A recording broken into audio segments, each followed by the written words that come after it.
their UCE examinations. Now, we know that Uganda is into a shift of a change, but also always preaching and talking about the idea of socio-economic transformation. This is one of the attributes or the step towards socio-economic transformation, where young people can learn skills. We have seen them doing baking, we have seen them doing crafts, we have seen young people doing AI and all that. So it is an amazing contribution. He also equally adds that students are able to think way beyond what the books offer. And of course, this is an amazing contribution, because why should we just go to school to have the knowledge, to just have our books at home, rather than having the hands-on? So, and lastly, he does also highlight that students are able to communicate and are given more skills than just mere reading, than just mere writing in your books. So we get to listen more from him. The competency-based assessment requires that the items generated are presented and their psychometric properties analyzed before they can be used in the examination. This was not a requirement in the old curriculum. Whereas in the 2024, UNEB was treading on new ground, the 2025 Terian was more familiar and our capacity greatly improved. I thank the Executive Director and staff for the hard work that has enabled the release of the results of the second cohort of the candidates under the competency-based curriculum. Mama, during the results of the release of the 2024 examination, I stated that the competency-based curriculum was a good one. This was from information gleaned from interactions with some stakeholders. Last year, the board undertook a study to get empirical information on the benefits of the competency-based curriculum from the perspectives of the school administrators, teachers, and learners themselves. The need for this study was reinforced by your wish to get an answer to the legitimate question of how did the learners under the CBC differ from those under the old content-based curriculum. The results confirm this as a very good curriculum, destined to produce the kind of Ugandans that the country needs to propel its socioeconomic growth to the middle income status that we envisage. The results of the study indicate that the learners research and can construct knowledge. They are creative, innovative, and communicate better. The details are in the summary that will be presented by the Executive Director. However, the study reveals some gaps that may impact the teaching learning process, and this include inadequate library with internet facilities that the learners need to aid their research work, large class sizes. Both teachers and learners who participated in the study point out that this makes it difficult for teachers to attend to learners who may need help. The expenses associated with project work, the inadequate time for learners to do their research. Here they appear to suggest that classes should end earlier. The possibility of this could be explored. And the other issue was the integrity of the continuous assessment scores. The teachers in this study expressed worry that some schools are submitting scores that are not derived from the actual work of the learners in the course of their learning. Mama, the integrity of scores is something that the board takes very seriously.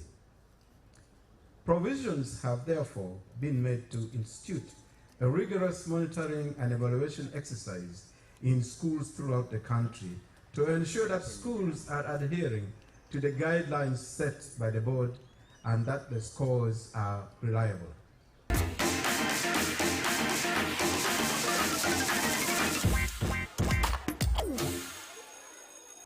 We have just listened in from Professor Celestino Obua, who is the chairperson of UNEB, and those were his amazing remarks. In addition, we do have remarks from the Executive Director of UNEB, who is Mr. Dan Odongo, and he does have quite an interesting insight into the 2026 results. 2025 results, but amazingly is the contribution that they have had on the special needs students. Now, special needs students have income unfortunately reduced compared to last year, compared to 2024, which was 743. Last year we did have 708 students registered to do the UCE examinations, and he does equally highlight the role that they have put in place to ensure that their interests are put as first priority. One is that 45 minutes were always allocated, more minutes were always allocated to these students, but also to the students who are of low sight, to the students who could not listen, to the students who have any form of disability. There was an aid to guide them throughout the period. And of course, we had a number more of the registered students with special needs in the category of those that who had accidents, those that were having other challenges or maybe issues with their bodies, and they were also equally helped. Now, we also do, what stands out for us is that we did have quite a bigger number of girls compared to the boys. And we do have the girls at 52.7%, whereas the boys is at 47.3%. And he equally adds, in addition to the arrangements that the board that was put in place was able to ensure that these young students, these students within the secondary are able to access facilities within their premises as per the request, but also to be able to understand and be given a more friendly and safe space and environment for them to partake these examinations. So it is a plus, especially to the UNEB, to ensure that representation of these students, especially in terms of students who are able or who have special needs, are paid with care attention. He also highlights the shift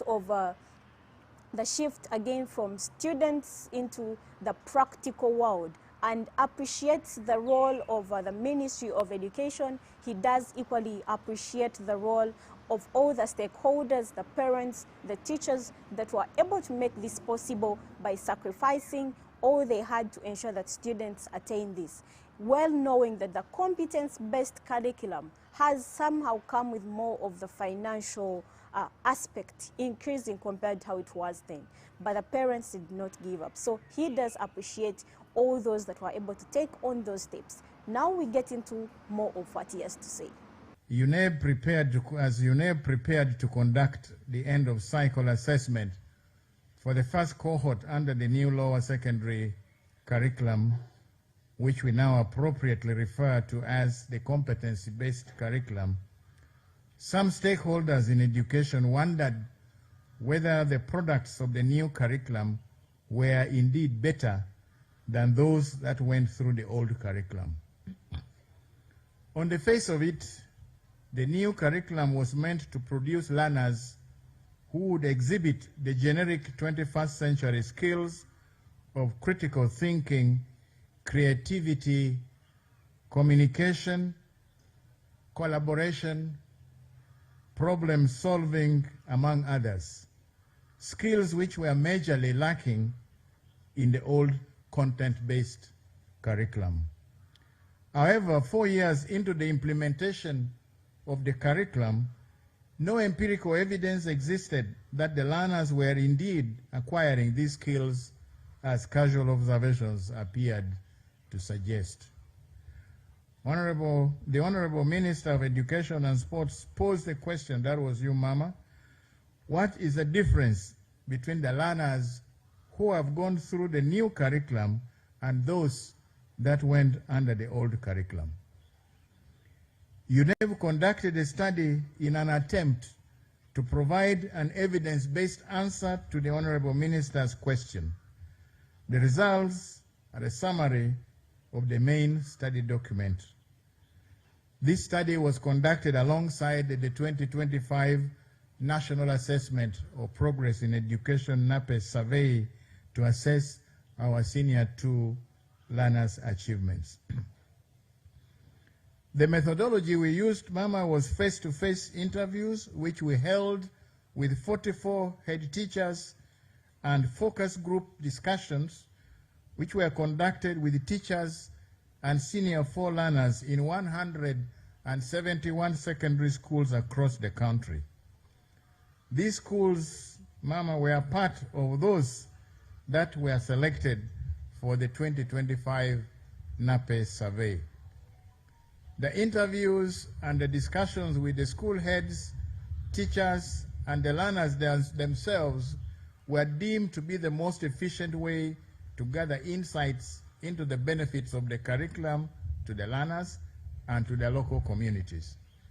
The schools that were selected, Mama, were both government-aided and privately owned schools, both rural and urban, and boarding and day. So all the categories of schools were included in this study. The key findings, Honorable Minister, results showed that 93% of the head teachers that we were interviewed and the teachers in at least 96% of the schools that were surveyed agreed that the current learners demonstrate stronger problem-solving skills. That is, they can reason and analyze, they can do research on their own. They have also communication skills. In other words, they can communicate more fluently and have self-esteem. And creativity and innovation ability, that is, they are more practical, they think and reason better compared to those educated under the old curriculum. Under the sub-theme of problem solving, one of the head teachers remarked, teachers under the new lower secondary curriculum are able to identify problems and propose solutions. Unlike those who studied under the old curriculum, they demonstrate stronger critical thinking skills. One of the learners in the study had this to say, we had wastes deposited everywhere around our school. We asked ourselves what we could do to solve that problem in our environment. We have now resolved to recycle the plastic wastes. Under communication sub-theme, one of the head teachers commented, learners under the current curriculum are able to explain concepts with confidence. They also demonstrate stronger creative writing skills compared to those who studied under the old curriculum. In one of the schools surveyed, a teacher remarked thus, current learners are able to express and defend themselves more effectively. They are confident and can communicate fluently with their teachers as well as at other fora.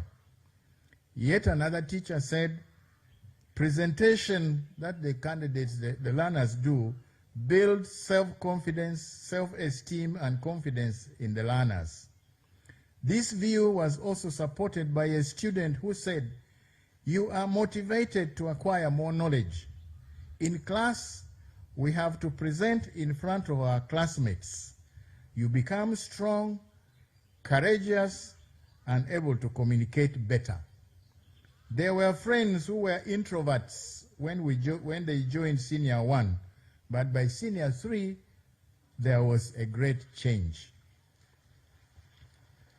Under creativity and innovation, one of the head teachers said, these learners are more creative. They can do things that are unique, which was not done by the learners in the old curriculum. Another head teacher said, in the old curriculum, teachers were spoon-feeding the learners. This killed their creativity. In one school, a teacher said, now, when you go to class, you have to be prepared. You can be challenged by the learners who had already researched on the topic. Another teacher said, with this curriculum, you must be in class. In the past, you could just send notes to the class prefect for the learners to copy. Mama, on the projects, the usefulness of the projects for the learners. Generally, the head teachers, 98% of them, and teachers in 91% of the schools surveyed, agreed that the projects that the learners undertake at school are useful to the learners and to the local community. Learners also concurred with this observation. Learners' projects can be categorized into farming, in other words, doing mushroom or vegetable growing, establishing nursery beds, making organic manure, beekeeping, and also making pesticide repellents. Under sanitation and health, they are making liquid soap and dustbins. Under construction, we have our learners who are making pavers. They are also designing pulley systems to scoop soil while digging pit latrines or fetching water from a well. They are also making doormats from sisal and thread. As far as environmental conservation is concerned, they are making charcoal briquettes or stoves. They are recording songs on environmental conservation practices, and they are also planting trees. And they also have home economics related initiatives, like they are making avocado oil or shoe polish, and they are also baking bread and cakes. One head teacher explained the benefits thus. Some learners have developed practical marketing skills. For instance, a learner composed a song to promote a hotel in the community. The song attracted more customers, and the hotel owner subsequently offered to pay the learner's tuition after he has finished Senior 4.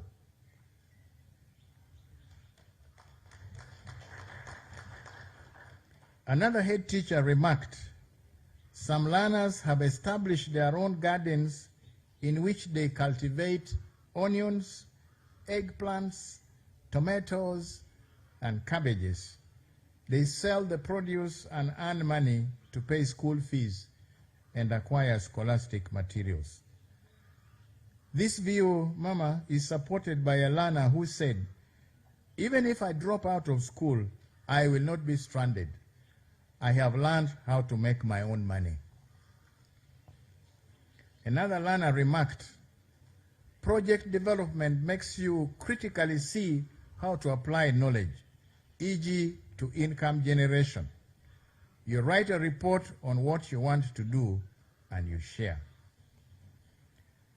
On the relevance of the learners' projects to the local community, we have the management of environmental degradation. One of the head teachers said, most of our learners' projects utilize waste materials from the community as raw inputs. For instance, all plastic bottles, used glass, and glass bottles are recycled to create dustbins, building materials, and decorative art pieces. A teacher in one of the schools surveyed explained, some learners in our school initiated a nursery bed project, and with guidance and support from the local leadership, they've been able to plant over 200 trees in the community. As a source of income and job creation, a teacher in one of the schools said, the community members have benefited from some of the projects in the form of sale of products such as liquid or bar soap, shoe polish, and agricultural produce at subsidized costs. This has enabled some business persons in the community to obtain sufficient supplies for their businesses. This they obtained from the school, the projects of the learners. In terms of transfer of skills to the local community, one of the head teachers stated, some parents in our community have organized weekend training sessions facilitated by some of our learners to learn how to make good quality liquid soap. And on increased agricultural production, teachers observed that some learners who offer agriculture have been helpful to the community members in identifying suitable crops for their soil, as well as appropriate fertilizers, pesticides, and appropriate stages of their application. As if to summarize, Mama, one teacher said, this is a very good curriculum if they don't kill it. And a student asked, is this curriculum in primary schools also? They cited some challenges faced. The head teachers talked about the projects being useful but being expensive to implement, and they take a lot of time. Teachers feel that class sizes are large and they find it hard to attend to individual learners more effectively.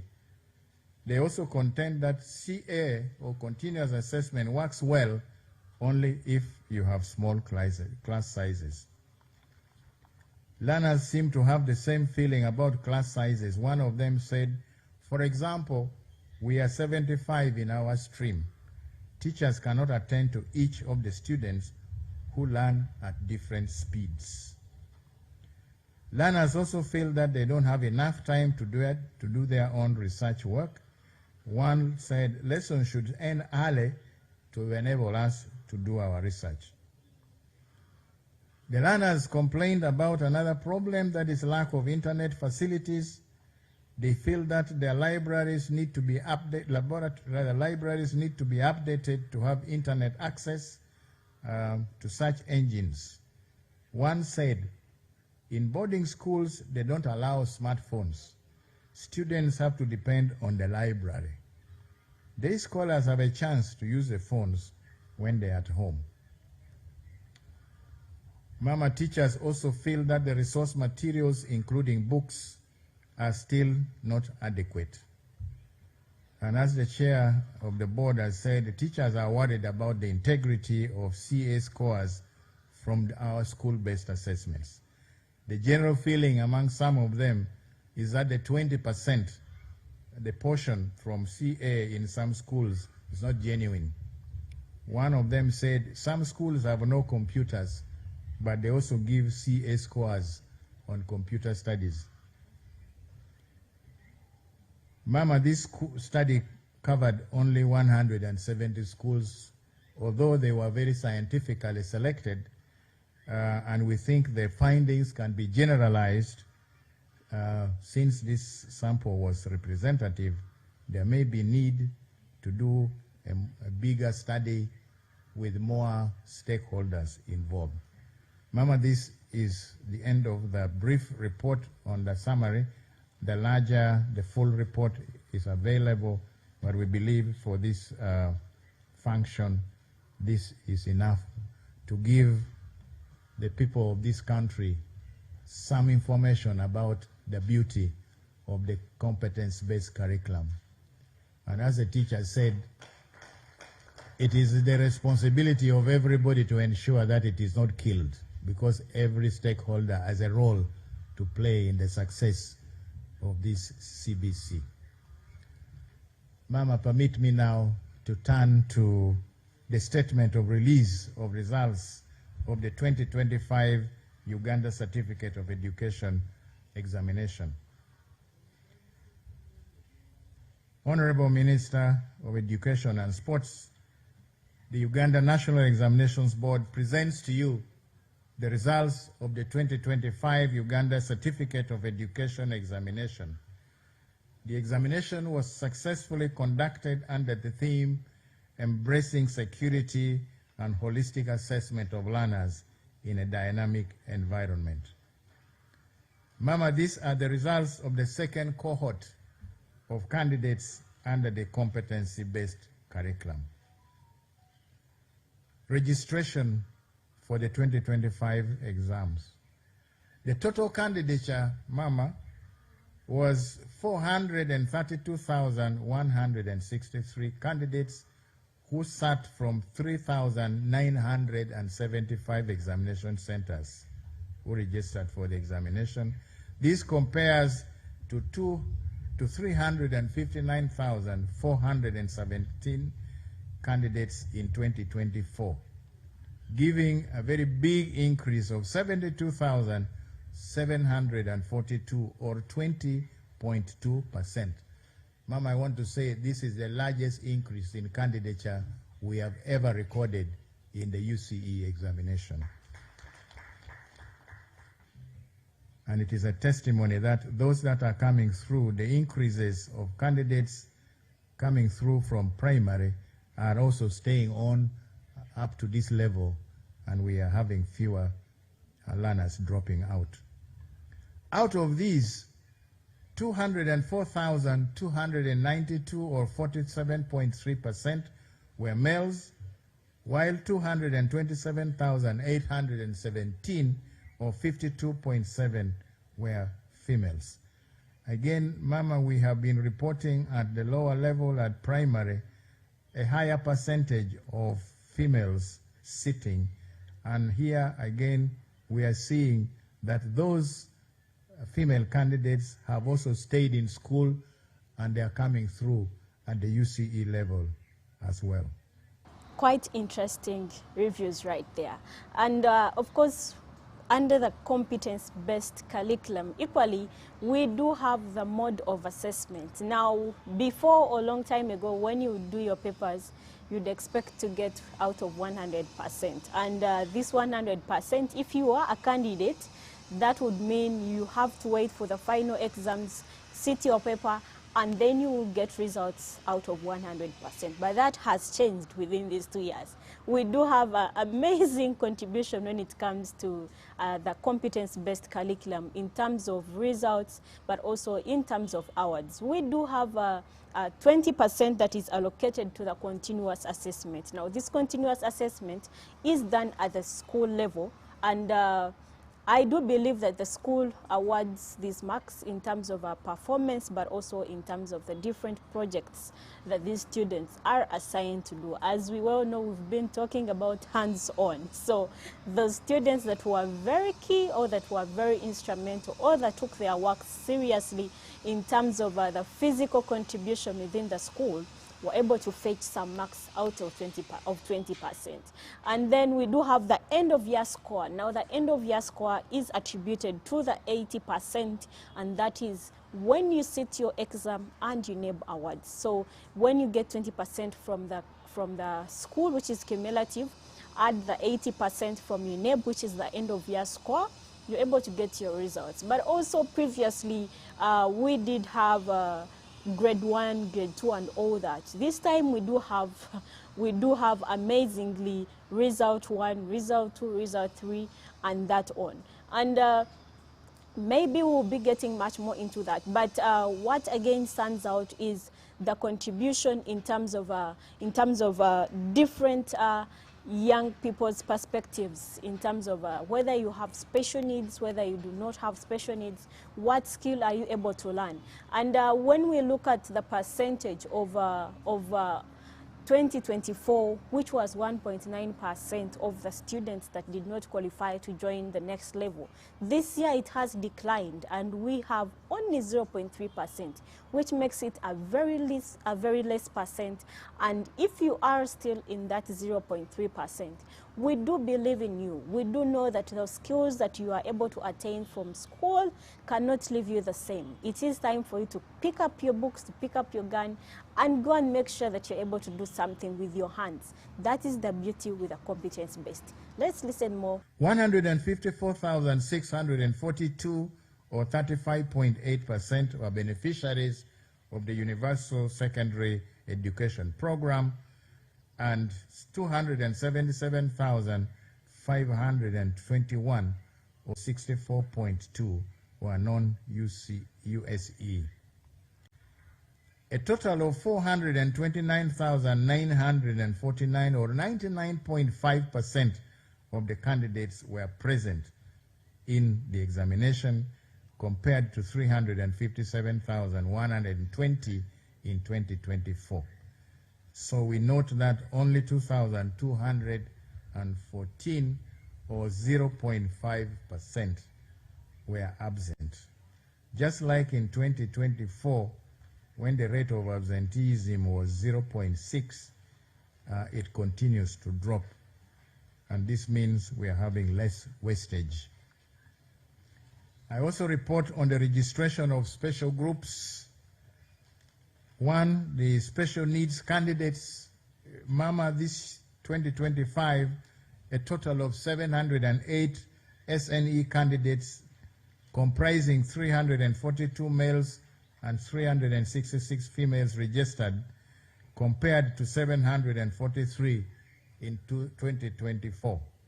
This consisted of candidates who are blind, those with low vision, those that have hearing difficulties or the deaf, the dyslexics, and the physically handicapped.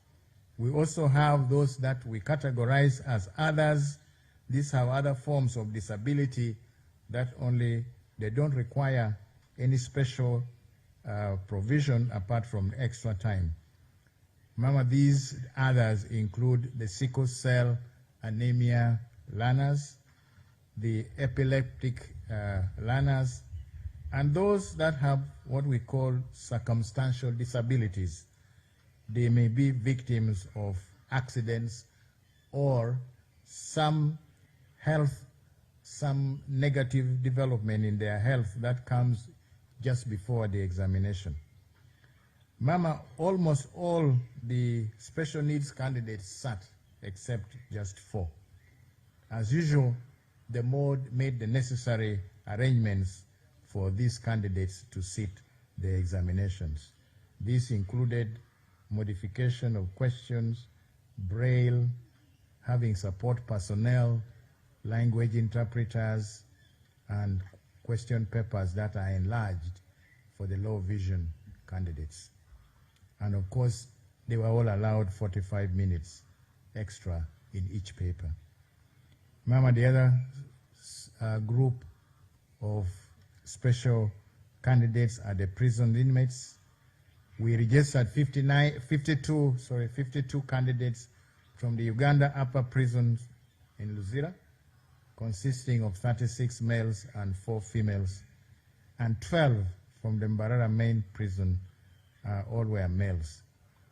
Somebody posed a question whether these are the only prisons where they offer this kind of facility, and what the board can do to encourage or to have prisoners in the other prisons as well.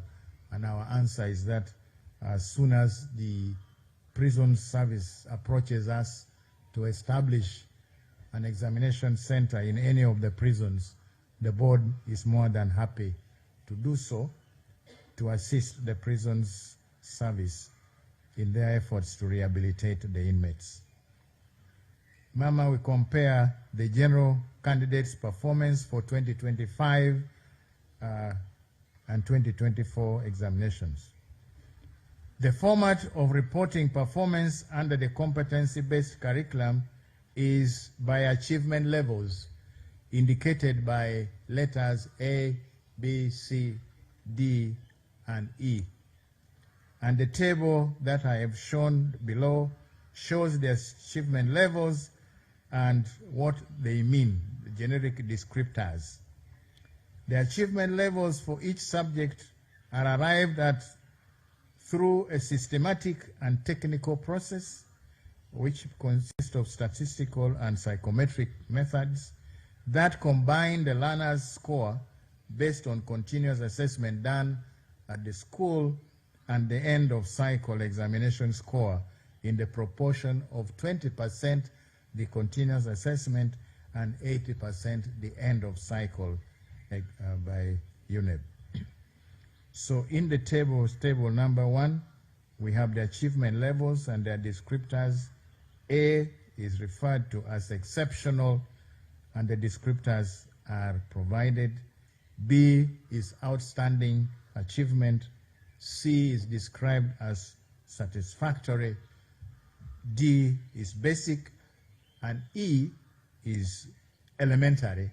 That is somebody who is demonstrating below the basic level acceptable for the UCE certification. We now also give the performance of candidates who sat in 2024, and we also compare this to 2025, and we compare this to 2024 in terms of the grades that have been shown. Our grades are given as result 1, result 2, and result 3. We will explain this in a while. We note, Mama, that in 2025, 428,628 candidates representing 99.69% obtained result 1, meaning they qualified for the award of the Uganda Certificate of Education certificate. This is a very, very high level of achievement compared to 98.1% in the previous year, showing an improvement in performance. Result 2, we have 1,191, and result 3, which is those who did not get even a single score at D, they are a negligible 130. As we can see from the table, achievement levels in the 2025 examination have improved compared to that of 2024. The overall results show that 99.69% of the candidates who sat qualified for the UCE certificate. This will be indicated on their transcript and certificate as result 1. The percentage of candidates that do not qualify for the UCE has also dropped very significantly from 1.9% to only 0.31%. These will respectively be shown on their transcripts as result 2 or result 3. Mama, result 1 means a person who has qualified for the award of the UCE. They may be those who have got outstanding or exceptional performance, or they may be those who have got satisfactory, or they may be those that have got basics. All these have qualified and they are given as result 1. It does not mean, Mama, first grade in the old sense. So we do not expect the kind of celebration that we had in the country last year when we had not quite understood what result 1 meant. Result 2, Mama, indicates that a candidate did not fulfill all the conditions for the award of the certificate. For example, a candidate may not have had a project score submitted, or a candidate may have sat fewer subjects than is the minimum that is required, or a candidate may not have had a continuous assessment score submitted for him or for her. Result 3 is for a candidate who has scored below the basic. In other words, this candidate has E in all the subjects that he or she has taken. Give another table, Mama, to compare the candidates' achievement levels of 2025 and 2024 in the compulsory subjects. There are 10 subjects which are either compulsory or they are taken by the majority of the candidates. We have given these in terms of A, B, C, and D in the different subjects: English language, Christian religious education, down to art and design.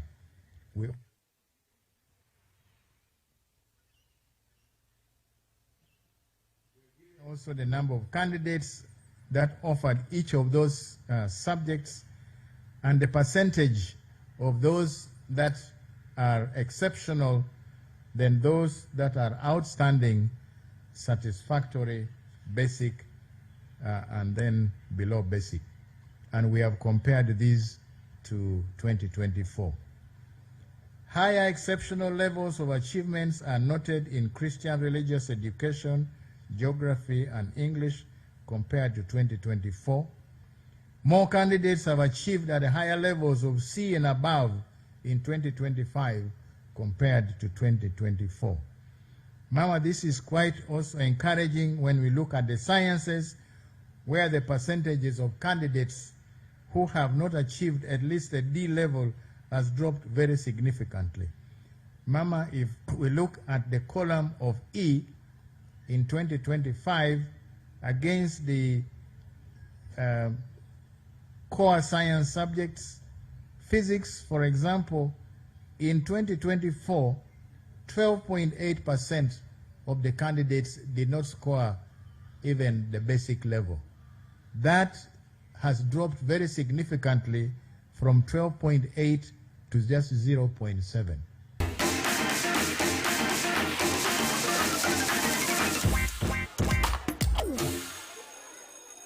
We equally had the Minister of Education and Sports, who is also our First Lady, Honorable Minister Janet Kataha Museveni, officiate the launch of the UCE 2025 results. And she also gives amazing insights into how the results were compared to 2024 results. Amazingly, what stands out for her, or what she does put emphasis on, is the desire for Uganda's education to shift from a colonial and westernized education system to a more practical or hands-on based approach, which is the competence-based curriculum. And this again shifts from what we had earlier talked about in terms of just students getting content, but applicability becomes a challenge. The minister also does highlight the importance of the curriculum, or the competence-based curriculum, even to development of Uganda generally, and the attribute that it puts 10 years, 5 years, 1 year from today, or 1 year from the 2 cohorts that we have had in this system. Equally, the Minister for Education does highlight and appreciates the role that different stakeholders have had to put into this. The Ministry of Education, UNEB, NCDC, parents, teachers, schools, every stakeholder in this does matter, and she does appreciate their role. The minister as well does attribute the importance of understanding the competence-based curriculum in terms of results. And particularly Result 3 does call, or is to the effect that if you have gotten Result 3, then you did not perform as expected, or you did not perform to the best. And that means that you are in the 0.31%, as earlier highlighted, that do not qualify to get to the next step in terms of education levels, especially if you are to join A level. But she recommends the work done, especially in the practical skill. And we know, as earlier highlighted, that you can use that skill that you are able to attain from school to earn a living compared to when it was through just theories. The minister equally does add, in terms of expectations for future prospects, but also making a call that this system is one that we must embrace, is one that we must appreciate, is one that is going to transform as many communities and lives when it comes to socio-economic change. Now we get to listen to what she has to say. Dr. Agoro states on page 53 in his book that, in quotes, today, Uganda's education system has accepted this revolution where the normal secondary school curriculum emphasizes academics alongside practical skills, unquote. Dr. Agoro further states that teachers, parents, and students alike have now realized that going to school and getting out of it without tangible practical skills, which one can use readily to improve one's livelihood, is a luxury we cannot afford and a waste of time and money, unquote.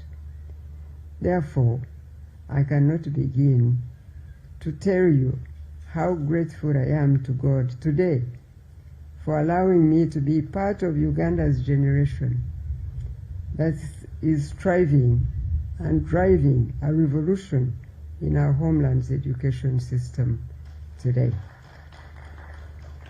I am forever grateful and continue to pray for NCDC, which still leads this revolution in our education system.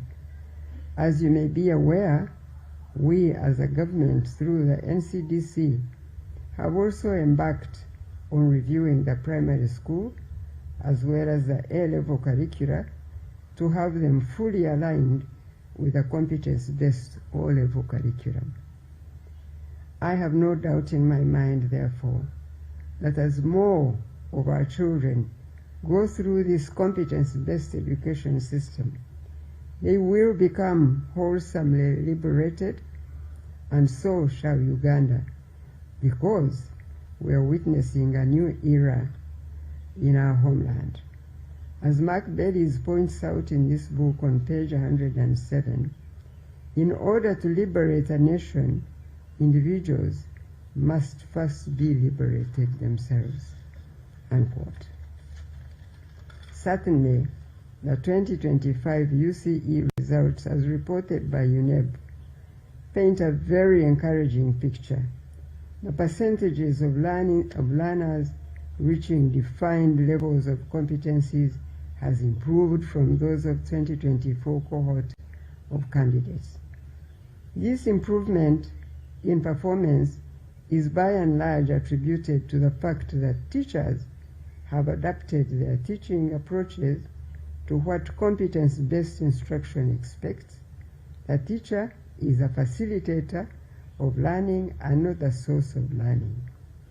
I trust that as we move further along implementing the competence-based curriculum and our teachers become more conversant, such better performance shall be consolidated. An area which UNEB has reported about, as you listened to both the chairperson and Mr. Odong, needs more emphasis is a continuous assessment. How it is conducted and the timely submission of the continuous assessment score. I am glad to hear UNEB working together with NCDC and the Directorate of Education Standards that are going to intensify monitoring of implementation of continuous assessment in schools.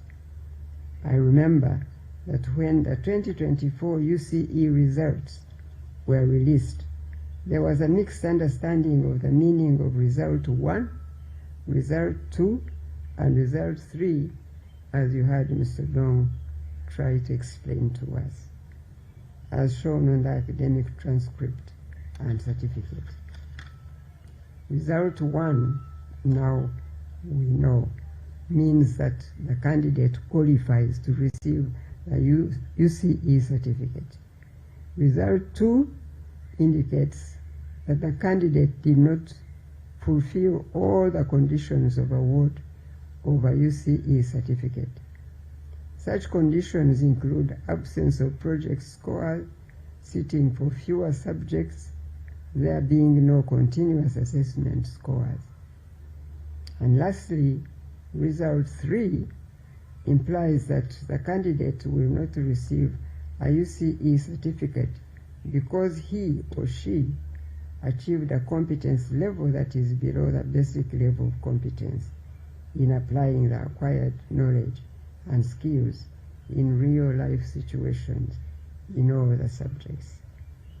So, the reason we are saying that the 2025 UCE performance was better than that of 2024 is from the fact that more candidates who sat in 2025 achieved a level of competence that was either exceptional, outstanding, or satisfactory by applying the acquired knowledge and skills in real-life situations. As I conclude now, I congratulate all the learners that sat the 2025 UCE exams. For the candidates that did not get a satisfactory performance, there is an opportunity for you to resit UCE exams. Your continuous assessment scores shall be carried over. Once again, I cannot thank the parents and guardians enough because we know that you put in a lot of effort to get your children to this level of education attainment. I want to encourage you further that you do not only look at your child taking the academic path. We have a fully established TVET pathway that any learner can pursue until the highest level of qualification attainment. Finally, the selection exercise for Senior 5 shall run from the 18th to 19th of Feb 2026, and the first term for Senior 5 starts on Thursday, 5th March 2026. It is now my singular honor and pleasure to release the 2025 Uganda Certificate of Education examination results for public use.